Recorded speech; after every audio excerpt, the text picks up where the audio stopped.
प्याज के भाव अचानक से ही आसमान छूने लगे। जिन किसानों ने अपना प्याज 5 रुपए किलो बेचा, वही प्याज मार्केट में आज 100 रुपए किलो बिक रहा था। किसानों के बीच आजकल बातचीत का सिर्फ एक ही मुद्दा था। ये तो हम लोगों के साथ ज्यादती हो गई। इतना सस्ता प्याज खरीद कर सरकार कितने महंगे रेट पर बेच रही है। इतने सालों से खेती कर रहे हैं अपन प्याज की। इस बार ऐसा लग रहा है जैसे कि हम लोग लुट गए हैं। सभी किसान अपने अपने तरीके से अपनी परेशानी एक दूसरे को बता रहे थे। उसके बाद सब अपने अपने घर चले जाते हैं। रामेश्वरम भी अपने घर आ जाता है। रामेश्वरम के परिवार में उसकी पत्नी सुलोचना, बेटी लावण्या और बेटा जितेश था। वो महाराष्ट्र के एक छोटे से गांव संगरूप में रहते थे। वैसे तो गांव के ज्यादातर किसान प्याज की ही खेती करते थे, लेकिन ऑफ सीजन में दूसरी सब्जियां भी लगाते थे। इस बार जो किसानों ने अपना प्याज सरकार को बेचा तो 5 रुपए किलो पर बेचा, और अचानक से ही 2 महीने बाद मार्केट में रेट 100 रुपए किलो हो गया।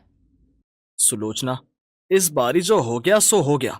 इस बार मैं प्याज की इतनी खेती करूंगा और उसे बेचूंगा नहीं जब तक कि मुझे अच्छा दाम नहीं मिल जाएगा। देख लेना, आपको जैसा ठीक लगे। खेती के बारे में तो मैं कुछ भी नहीं जानती। आई, तेरे को पता है, हमारे स्कूल में सारे टीचर भी इसी बारे में बात कर रहे थे।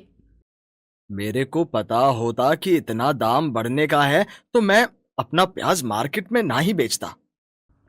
देवा देवा, जो हो गया उसे जाने दो, आगे की आगे देखेंगे। मेरा माथा दुख रहा है। लावण्या बेटा, सबके लिए खाना तो लगा। जितेश, जा लावण्या की मदद कर। रामेश्वर वैसे तो बहुत अच्छा था, लेकिन थोड़ा लालची था। जब उसे अपनी सब्जियों के अच्छे दाम मिलते तो वो उन्हें बेच देता। तब ये भी नहीं सोचता कि परिवार के लिए भी कुछ सब्जी चाहिए या नहीं। कई बार ऐसा होता।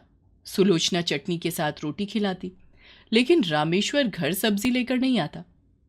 प्याज लगाने का मौसम आ जाता है। सारे किसान प्याज की खेती शुरू कर देते हैं।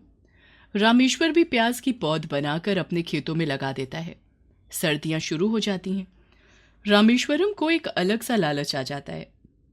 वो इतनी सर्दी में भी सुबह सुबह खेतों में पहुंच जाता और रोज प्याज की खेती को देखता। इस बार मैंने बहुत अच्छे प्याज के पौधे लगाए हैं। प्याज भी अच्छी मात्रा में उतरना चाहिए।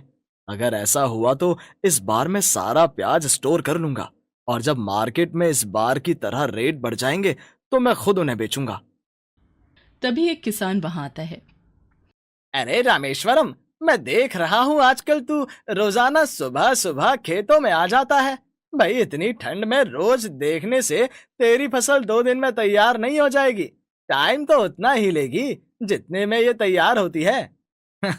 ऐसा कुछ नहीं है भाऊ, मेरे को नींद आती है इसलिए मैं खेतों की तरफ निकल आता हूँ। इस बहाने सुबह का घूमना भी हो जाता है और अपनी फसल भी देख लेता हूँ। अच्छा अच्छा, ये बात है। चलो फिर गांव चलते हैं। इस बारी मैं अपनी प्याज की फसल जल्दी ही बेच दूंगा और फिर अपने खेतों में सब्जियां लगाऊंगा। सोच रहा हूँ अलग अलग तरह की सब्जियां लगा लूंगा तो मार्केट में हर वक्त कुछ ना कुछ बिकता रहेगा। रामेश्वरम मन ही मन उसके ऊपर हंस रहा था। मूर्ख इंसान, मैं तो अपने प्याज को स्टोर करके रख लूंगा और ऊंचे दामों पर बेचूंगा। रामेश्वरम घर आ जाता है। बाबा, मेरे को इस बार एक नया स्वेटर मांगता है। वो मेरा स्कूल वाला स्वेटर छोटा हो गया है। बेटा, इस बारी काम चला लेते हैं। मैं इस बारी प्याज जब ऊंचे दामों पर बेचूंगा तो बहुत सारा पैसा कमा लूंगा और उस पैसे से फिर मैं तेरे लिए 2 स्वेटर लूंगा। बाबा, मैंने आई को दिखाया अपना स्वेटर। वो बहुत छोटा हो गया है। मेरे को फिट नहीं आएगा। इतना क्या सोच रहे हो, बच्चे को जरूरत है। अरे तुम्हें क्या पता कितनी मेहनत करनी पड़ती है। इस साल इसी स्वेटर में काम चला लो। जतिन ये सुनकर रोने लगता है। सुलोचना फिर अपने जोड़े हुए पैसों में से कुछ पैसे रामेश्वरम को देती है। इतना लालच भी सही नहीं है। आप हर चीज में इतनी कंजूसी दिखाते हो। कुछ चीजें बहुत जरूरी होती हैं। लो, ये पैसे लो और जतिन को स्वेटर दिलाकर ले आओ। हाँ हाँ, तुम दे लो ताना। यही कंजूसी है जो आज 4 पैसे तुम्हारे पास है। फिर वो अपने बेटे जतिन को लेकर मार्केट चला जाता है। वहीं पर ही गांव के 2 किसान आपस में बात कर रहे थे। रामेश्वरम उनको देखकर उनके पास चला जाता है। कैसे हो भाऊ? इधर मार्केट में कुछ लेने का है क्या? अरे मैं यहाँ अपने खेतों के लिए खाद लेने आया था। दुकान वाला मुझसे कह रहा है कि एक ऐसा खाद आया है जिसे प्याज पर डालेंगे तो प्याज बड़े भी उगेंगे और जल्दी भी। फिर तो जरूर कोई गड़बड़ होगी। जो चीज प्रकृति के हिसाब से तैयार होती है वही अच्छी होती है। किसानों की ये बात सुनकर रामेश्वरम के कान खड़े हो जाते हैं। मुझे भी बताओ भाऊ, कौन सी दुकान वाला है जिसने ये बोला है? पहला किसान रामेश्वरम को दुकान बता देता है। अपने बेटे जतिन को स्वेटर दिलाने के बाद रामेश्वरम उस दुकान वाले के पास जाता है। भाऊ, मेरे को पता चला है कि तुम एक ऐसा खाद बेच रहे हो जो प्याज की खेती पर डालेंगे तो वो जल्दी पक जाएगा और प्याज अच्छे भी होंगे। अरे मेरे पास बहुत अच्छी खाद आई है। आजकल इन सब चीजों के बगैर अच्छी खेती होना नामुमकिन है। जब तक चीजों को ट्राई नहीं करोगे तो पता कैसे चलेगा कि वो अच्छी है या। तुम बिल्कुल बराबर बोलता भाऊ। औरों का मेरे को नहीं पता, तुम मेरे को वो खाद दे दो। रामेश्वरम खुशी खुशी घर आ जाता है। अगली सुबह रामेश्वरम अपने खेत में जल्दी पहुंच जाता है और सारे खेत में दुकानदार वाला दिया हुआ खाद फैला देता है। पानी देने के बाद वो सपने देखता हुआ घर आता है। इस बार की मेरी प्याज की फसल इतनी अच्छी होगी कि मेरी सारी गरीबी दूर हो जाएगी। फिर मैं एक खेत और खरीद लूंगा और उसमें भी प्याज की खेती करूंगा और इस तरह साल दर साल मेरे पास बहुत सारे पैसे हो जाएंगे। क्या हुआ, बड़ा मुस्कुरा रहे हो? तुझे पता है, कल मैं जब मार्केट जतिन को स्वेटर दिलाने गया था, वहीं एक खाद की दुकान है। उस खाद वाले ने मुझे ऐसी खाद दी है जिसे मैं अभी प्याज के ऊपर फैलाकर आया हूँ। इस बारी हमारी फसल और समय से जल्दी तैयार हो जाएगी और प्याज भी बढ़िया लगेंगे। क्या खाद वाले से गांव वालों ने भी खाद खरीदा है? अरे इस गांव वालों को अकल ही कहाँ है। यहाँ के किसान तो बस बाल की खाल निकालना जानते हैं। जब मेरी बढ़िया प्याज की फसल देखेंगे तो सब जल भुन जाएंगे। देवा रे देवा, मेरे को तो समझ में नहीं आता कि आपको अकल कब आएगी। अगर वो खाद खराब निकला तो हमारी फसल खराब हो जाएगी और आपने तो सारे खेत में ही वो खाद फैला दी है। तुम क्या जानो खेती बाड़ी करना, तुम्हें तो बस घर में बैठकर नुक्स निकालना आता है।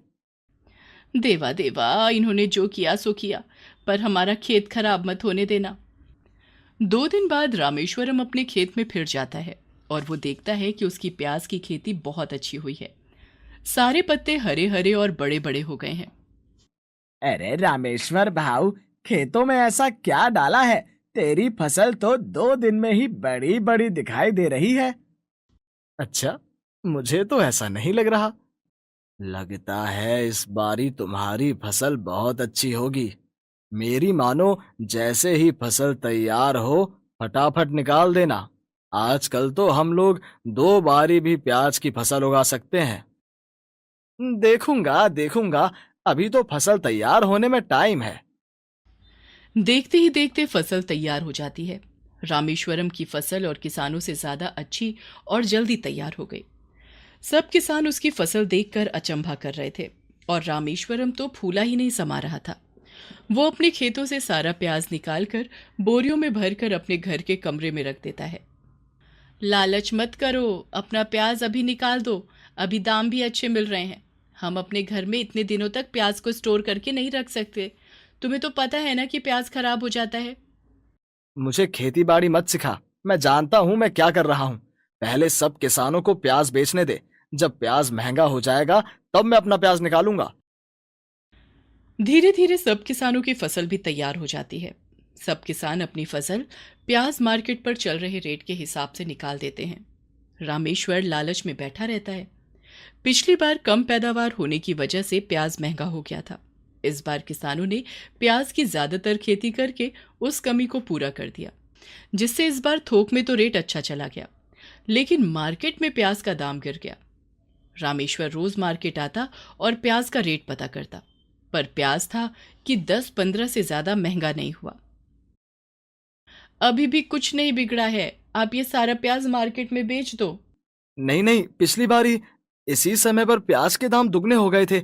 मैं थोड़ा इंतजार और करूंगा। बाबा, आई सही बोल रही है, आप अभी अपना प्याज निकाल दो। हमारी टीचर बता रही थी कि इस बारी प्याज की खेती बहुत अच्छी हुई है और ज्यादातर किसानों ने प्याज की ही खेती की थी, इसलिए इस बारी रेट ज्यादा नहीं जाएंगे। ये ले बिटिया, तू भी अपनी माँ की तरह शुरू हो गई। मैंने कहा ना, मैं अभी थोड़ा और इंतजार करूंगा। रामेश्वरम 1 महीना और इंतजार करता है, लेकिन इस बार दक्षिण भारत ही नहीं, उत्तर भारत में भी प्याज की बहुत अच्छी फसल हुई। मार्केट में इतना प्याज था कि प्याज के दाम धम से नीचे गिर गए। अब रामेश्वरम को अपने प्याज की चिंता सताने लगी। उसने पूरी रात सोचा और अगली सुबह। मुझे लगता है सुलोचना, मुझे अपना प्याज निकाल देना चाहिए, वरना मुझे ये दाम भी नहीं मिलेंगे। आपने बिल्कुल सही निर्णय लिया है। जल्दी से आज अपना सारा प्याज मार्केट में बेच आओ। रामेश्वर उस कमरे का दरवाजा खोलता है जहां पर प्याज रखे थे, पर यह क्या, प्याज की बोरियां तो सड़ रही थी। रामेश्वर भाग कर जाता है और एक एक बोरी को खोलकर देखता है। किसी बोरी में कम और किसी में ज्यादा, अधिकतर प्याज खराब हो चुके थे और कमरे में से भी बहुत गंदी बदबू आ रही थी। इतनी तीखी गंध से सुलोचना घबराकर उस कमरे में आती है और सर पकड़कर बैठ जाती है। देवा देवा, ये क्या हो गया? हमारी तो सारी फसल खराब हो गई। मैंने कितना कहा था आपसे कि प्याज बेच दो, पर तब आपने मेरी एक न सुनी। आपके लालच ने हमारी पूरी फसल खराब कर दी है। रामेश्वर भी वहीं सर पकड़कर बैठ जाता है। उसके लालच ने उसकी फसल को खराब किया ही किया, उसकी माली हालत भी खराब हो गई। अब पता चला आपको कि लालच कितनी बुरी बला है। और रामेश्वर अपना सा मुंह लेकर बैठा रहा। एक छोटे से गांव में एक किसान मनसुख रहता था। जैसा नाम वैसा वो किसान। वो सिर्फ और सिर्फ अपने मन की करता। सबसे बड़ा आलसी। उसकी हालत से उसकी पत्नी भी बहुत परेशान थी। उसकी पत्नी गहना बेचारी पूरा दिन घर के कामों में लगी रहती, उसके बाद में अपने खेतों को भी देखती। मनसुख आराम से सोता रहता और अगर सो नहीं रहा होता तो बाहर गली में खेल रहे बच्चों को देखने लगता। बस वो इतना बड़ा कामचोर था कि वो सब कुछ करता, लेकिन बस खेती और काम नहीं करता। हे भगवान, मेरे बापू ने किस निठल्ले और आलसी इंसान के पल्ले बांध दिया। सुनते हो? उठ जाओ, दोपहर हो गई है। मनसुख अंगड़ाई लेते हुए उठता है। तुम्हें जरा भी सब्र नहीं होता? जैसे ही आंख लगती है आकर उठा देती हो। रात की सोए पड़े हो, दोपहर हो गई है और तुम्हें लगता है कि तुम अभी सोए हो। थोड़ी तो शर्म करो। मैं एक औरत बेचारी कब तक इस घर का काम करूंगी और कब तक खेतों को देखूंगी? पड़ोस के लोगों को देखो, सब सुबह सुबह अपने खेतों में चले जाते हैं और एक तुम दिन चढ़े तक सोते रहते हो। हाँ हाँ, सोता रहता हूँ तो कौन सा तुम्हारी आंखें लेकर सोता हूँ? मेरी आंखें हैं, जब दिल चाहे बंद कर लूं। अच्छा, तो ये बात है। तो फिर मेरे हाथ हैं, मैं भी आज काम नहीं करती। जब भूख लगे तो अपने आप खाना बनाकर खा लेना। मुझे भी बहुत नींद आती है, मैं भी सोने जा रही हूँ। गहना ऐसा बोलकर अपने कमरे में सोने चली जाती है। दोपहर से शाम, शाम से रात और अगली सुबह हो जाती है, पर मनसुख अपने बिस्तर से नहीं उठता। थक हार कर गहना उठती है और खाना बनाती है और खाना बनाकर लेकर आती है। उठो और ये खाना खाओ, और अभी के अभी ये खाना खाकर घर से बाहर निकल जाओ, जाकर खेतों में काम करो। तुम्हारे जितना आलसी इंसान मैंने आज तक नहीं देखा। 100 आलसी मरे होंगे जब तुम पैदा हुए होगे। तुम्हारे चक्कर में रात से मैंने मवेशियों को चारा भी नहीं डाला। तो इसके लिए मुझे क्या सुना रही हो? तुम्हें मवेशियों को चारा डालना था तो डाल देती, पर तुम्हें तो मेरी होड़ करनी है। मैं सोऊंगा तो तुम भी सोओगी। गहना फिर मवेशियों को चारा डालती है और अपने खेतों की तरफ निकल जाती है। वहां खेतों में अरे भाभी, आप रोज आकर खेतों में काम करती हो, कभी उस मनसुख को भी बोलो, कितना आलसी इंसान है वो। सब कुछ करके देख लिया भाई साहब, लेकिन वो तो कुछ सुनते ही नहीं है। मुझे तो ये समझ में नहीं आता कि एक इंसान इतना कैसे सो सकता है। अरे भाभी, वो काम चोर है, समझो इस बात को। जो किसान काम से बचता है वो इतना सोता है। आपको कुछ करना होगा, वरना तो आप इसी तरह मेहनत करती रह जाओगी। शाम के समय गहना थकी हारी खेत से वापस आती है तो देखती है मनसुख बाहर चारपाई पर आंगन में सो रहा है और एक कुत्ता आकर उसका मुंह चाट रहा है। ये देखकर गहना को बहुत गुस्सा आ जाता है। वो तुरंत सर पर रखे हुए हरे चारे को साइड में डालती है और बाल्टी भर कर पानी लाकर मनसुख के ऊपर डाल देती है। अरे अरे, पागल हो गई है क्या? ये क्या कर दिया? सारा बिस्तर गीला कर दिया। अब मैं रात को कहाँ सोऊंगा? तुम्हें मेरे ऊपर जरा भी दया नहीं आती। मैं पूरा दिन काम में लगी रहती हूँ और एक तुम हो कि पूरा दिन बिस्तर तोड़ते रहते हो। अब मेरे सब्र का बांध टूट चुका है। अगर कल से तुम काम पर नहीं गए तो मैं इस कुएं में कूदकर अपनी जान दे दूंगी। हाँ, कैसी पागलों जैसी बात कर रही है। एक काम के चक्कर में तुम अपनी जान क्यों दोगी? बस बहुत हो गया। अगर तुम कल सुबह काम पर नहीं गए तो मैं सच में अपनी जान दे दूंगी। अगली सुबह, उठो जी, उठो। तुम शायद रात की बात भूल गए हो, लेकिन मैं मजाक नहीं कर रही थी। उठो, अभी के अभी खेतों में जाओ और काम करो। मैं तेरी इस गीदड़ धमकियों से नहीं डरने वाला। तुझे जो करना है कर, पर मैं अपनी इतनी प्यारी नींद को छोड़कर खेतों में काम करने नहीं जाऊंगा। गहना गुस्से में आंगन में बने हुए कुएं के पास जाकर खड़ी हो जाती है। तुम्हें मेरी बातें मजाक लग रही है ना? मैं सिर्फ 10 तक गिनती गिनूंगी। अगर तुमने बिस्तर नहीं छोड़ा तो मैं इस कुएं में कूद जाऊंगी। मनसुख देखता है कि सच में गहना कुएं के ऊपर खड़ी हुई है। वो डर के मारे बिस्तर छोड़ देता है और फावड़ा लेकर खेत की तरफ बड़बड़ाता हुआ चला जाता है।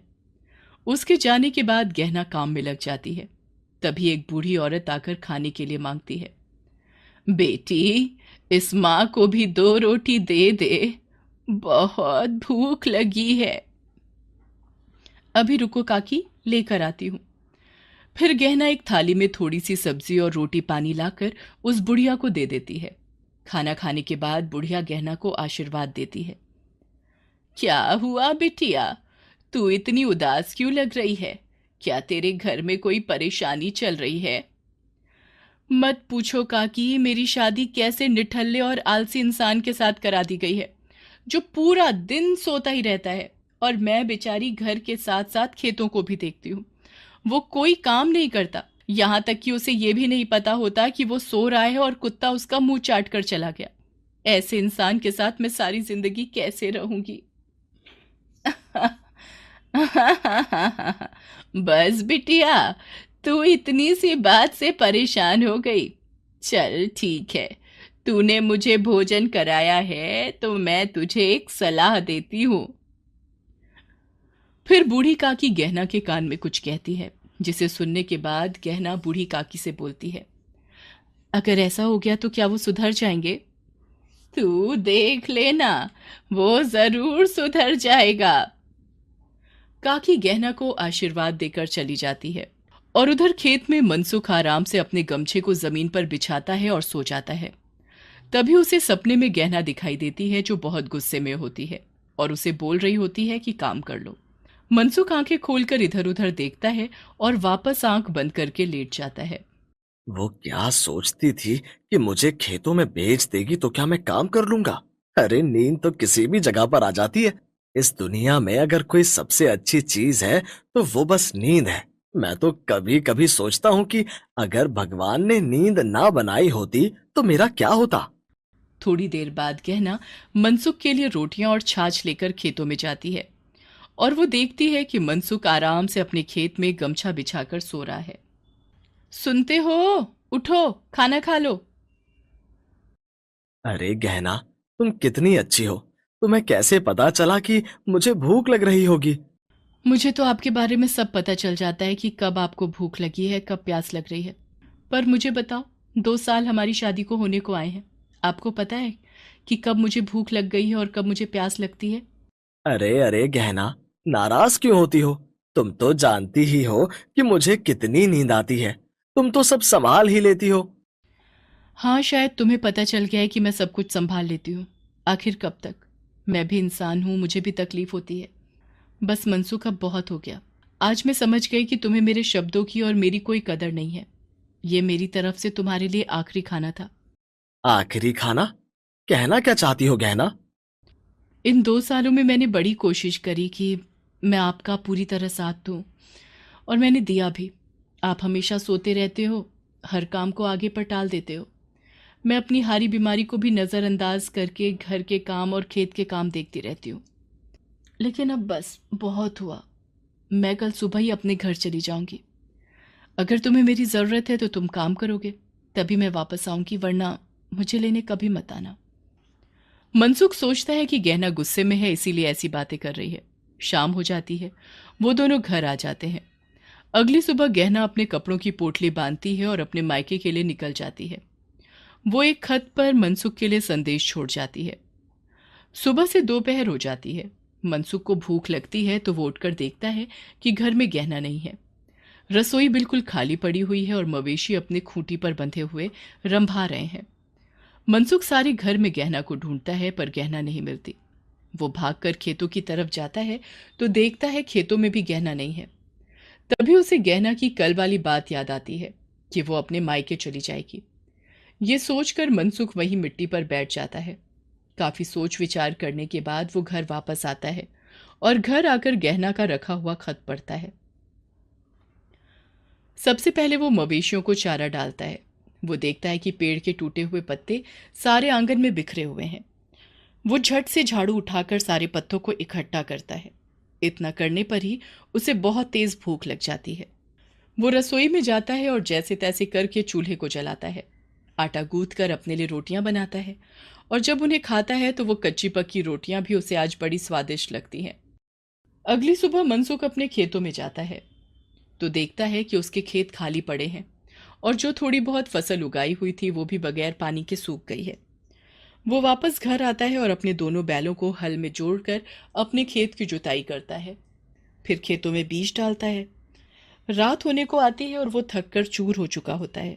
घर आने पर वो रखी हुई बासी रोटियां खाता है और जब वो बिस्तर में लेटता है तो वो देखता है कि आज और दिनों की अपेक्षा उसे बिस्तर पर लेटने में ज्यादा अच्छा लग रहा था। गहना के बगैर उसे खाली घर काटने को दौड़ रहा था। मैं जानता हूँ गहना, तू मेरा इंतजार कर रही है, पर मैं तुझे लेने अभी नहीं आऊंगा।